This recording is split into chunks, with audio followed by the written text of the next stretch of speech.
Hello friends, welcome back to my channel. ಇವತ್ತು ಒಂದು super ಆಗಿರುವಂಥ ಅಫ್ಘಾನಿ ಎಗ್ ಕರಿನ ಮಾಡೋದು ಹೇಗೆ ಅಂತ ನಾನು ತಿಳಿಸ್ಕೊಡ್ತೀನಿ. ಇದನ್ನು ಮಾಡೋದಕ್ಕೆ ತುಂಬಾ ಸುಲಭ, ಕಡಿಮೆ ಇಂಗ್ರೀಡಿಯೆಂಟ್ಸ್ನ ಬಳಸ್ಕೊಂಡು ನಾವು ಆರಾಮಾಗಿ ಮಾಡ್ಕೊಳ್ಬೋದು. ಏನಾದರೂ ಹೊಸದಾಗಿ ರೆಸಿಪಿನ ಟ್ರೈ ಮಾಡಬೇಕು ಅಂತ ಇದ್ದರೆ ಈ ರೀತಿ ಟ್ರೈ ಮಾಡಿ. ಚಿಕನ್ನ ತಿಂದು ಬೋರ್ ಆಗಿದ್ದರೂ ಕೂಡ ಈ ರೀತಿ ಒಂದು ಎಗ್ ಕರಿನ ನೀವು ಟ್ರೈ ಮಾಡ್ಕೊಳ್ಬೋದು.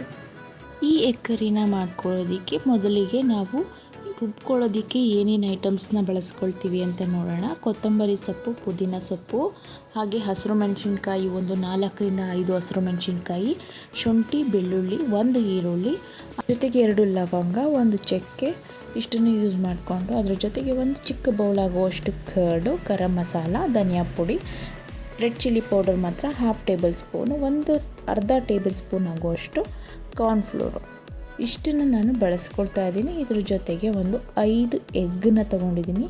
5 ಎಗ್ ಕೂಡ ನೀವು ಈ ರೀತಿ ಕ್ರಾಸಾಗಿ ಕಟ್ ಮಾಡ್ಕೊಳ್ಳಿ. ಕ್ರಾಸಾಗಾದರೂ ಕಟ್ ಮಾಡ್ಕೊಳ್ಬೋದು, ಉದ್ದವಾಗಾದರೂ ಕಟ್ ಮಾಡ್ಕೊಳ್ಬೋದು. ಯಾವುದೇ ರೀತಿ ಕಟ್ ಮಾಡಿಕೊಂಡ್ರೂ ಕೂಡ ಫೈನ್, ಅದು ಕೂಡ ಎಗ್ ಕರಿಗೆ ಚೆನ್ನಾಗೇ ಇರುತ್ತೆ. ಈಗ ಒಂದು ಬಾಣಲಿನ ಬಿಸಿ ಇಟ್ಕೊಂಡು ಅದಕ್ಕೆ ಎಣ್ಣೆನ ಹಾಕ್ಕೊಳ್ತಾ ಇದ್ದೀನಿ. ಈ ಒಂದು ಎಗ್ ಕರಿಗೆ ಮಸಾಲಾನ ರುಬ್ಕೊಳ್ಳೋದಕ್ಕಿಂತ ಮುಂಚೆ ಒಂದು ಬಾಣಲಿಯಲ್ಲಿ ಎಣ್ಣೆನ ಹಾಕ್ಕೊಂಡು ಅದರಲ್ಲಿ ನಾವು ಕಟ್ ಮಾಡಿ ಇಟ್ಕೊಂಡಿರುವಂಥ ಈರುಳ್ಳಿನ ಸೇರಿಸ್ಕೊಂಡು ಒಂದು ಸ್ವಲ್ಪ ಕಲರ್ ಚೇಂಜ್ ಆಗೋವರೆಗೂ ಅದನ್ನು ಹುರ್ಕೊಳ್ಬೇಕು.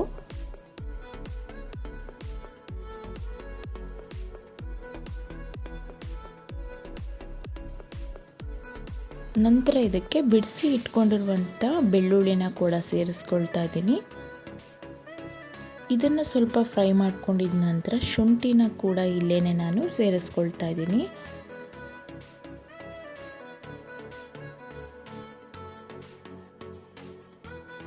ಶುಂಠಿ ಜೊತೆಗೆ ಹಸಿರು ಮೆಣಸಿನ್ಕಾಯಿ ಏನಿದೆ ಅದನ್ನು ಕೂಡ ನಾನು ಈ ಹಂತದಲ್ಲಿ ಸೇರಿಸ್ಕೊಳ್ತಿದ್ದೀನಿ.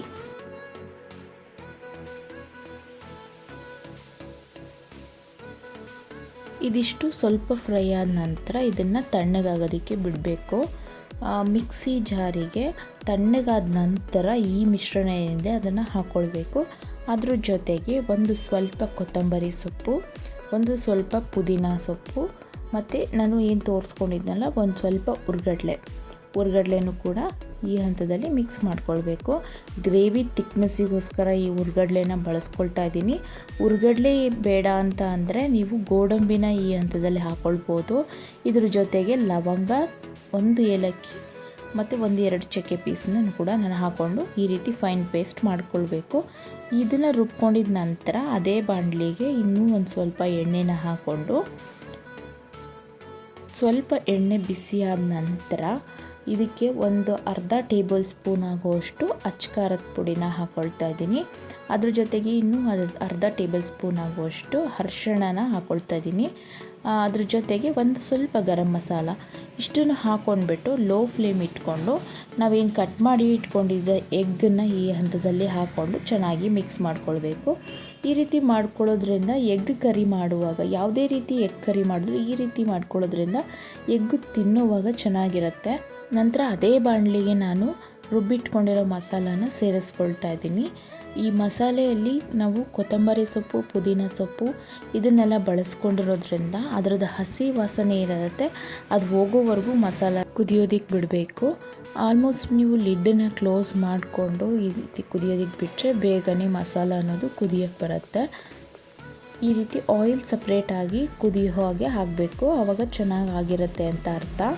ಈ ಹಂತದಲ್ಲಿ ನಾನು ಒಂದು ಅರ್ಧ ಟೇಬಲ್ ಸ್ಪೂನ್ ಆಗುವಷ್ಟು ಗರಂ ಮಸಾಲ, ಅಚ್ಚ ಪುಡಿ ಹಾಗೆ ಧನಿಯಾ ಪುಡಿ ಈ ಮೂರನ್ನು ಸೇರಿಸ್ಕೊಳ್ತಿದ್ದೀನಿ. ಆಲ್ರೆಡಿ ಹಸಿರು ಮೆಣಸಿನ್ಕಾಯಿ ಬೆಳೆಸಿರೋದ್ರಿಂದ ಖಾರ ಸ್ವಲ್ಪ ಕಡಿಮೆನೇ ಹಾಕ್ಕೊಳ್ಳಿ. ಇದನ್ನು ಚೆನ್ನಾಗಿ ಮಿಕ್ಸ್ ಮಾಡಿಕೊಂಡು ಇದನ್ನು ಕೂಡ ಒಂದು ಸ್ವಲ್ಪ ಕುದಿ ಬರೋವರೆಗೂ ಲಿಡ್ಡನ್ನು ಕ್ಲೋಸ್ ಮಾಡಿಕೊಂಡು ಕುದಿಸ್ಕೋಬೇಕು.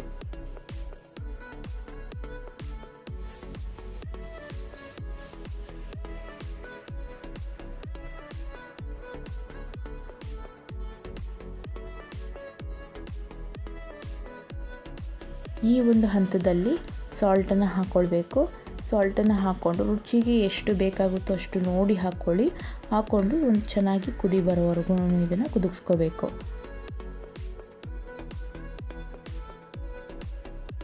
ಈ ಹಂತದಲ್ಲಿ ನಾನು ಇದಕ್ಕೆ ಕರ್ಡನ್ನು ಮಿಕ್ಸ್ ಮಾಡ್ಕೊಳ್ತಾ ಇದ್ದೀನಿ. ಒಂದು ಚಿಕ್ಕ ಕಪ್ ಆಗುವಷ್ಟು ಮಾತ್ರನೇ ಕರ್ಡನ್ನ ತೊಗೊಂಡಿದ್ದೆ. ಕರ್ಡ್ ಹಾಕಿದ ನಂತರ ಇಮಿಡಿಯೇಟ್ ಇದನ್ನು ಮಿಕ್ಸ್ ಮಾಡ್ಕೊಳ್ಬೇಕು. ಮಿಕ್ಸ್ ಮಾಡಿಕೊಂಡು ಚೆನ್ನಾಗಿ ಈ ರೀತಿ ಆಡಿಸ್ಕೊಳ್ಬೇಕು. ಏನಕ್ಕಂತ ಅಂದರೆ ಬಿಸಿ ಇರುವಾಗ ನಾವು ಕರ್ಡನ್ನ ಮಿಕ್ಸ್ ಮಾಡಿದಾಗ ಕರ್ಡ್ ಅನ್ನೋದು ನೀರು ಸಪ್ರೇಟು ಕರ್ಡ್ ಸಪ್ರೇಟ್ ಆಗಿಬಿಡುತ್ತೆ.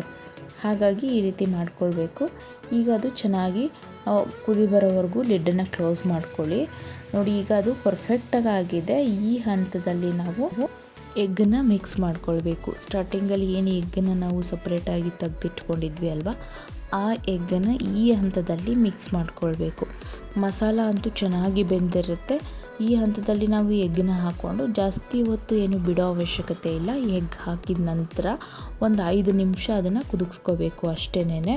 ನಾವು ಆಲ್ರೆಡಿ ಅದರಲ್ಲಿ ಸ್ಲೈಸಸ್ ಆಗಿ ಕಟ್ ಮಾಡಿರೋದ್ರಿಂದ ಅದರ ಒಳಗಡೆ ಮಸಾಲ ಎಲ್ಲ ಚೆನ್ನಾಗಿ ಹಿಡಿಯೋವರೆಗೂ ಕುದಿಸ್ಕೋಬೇಕು ಅಷ್ಟೇ.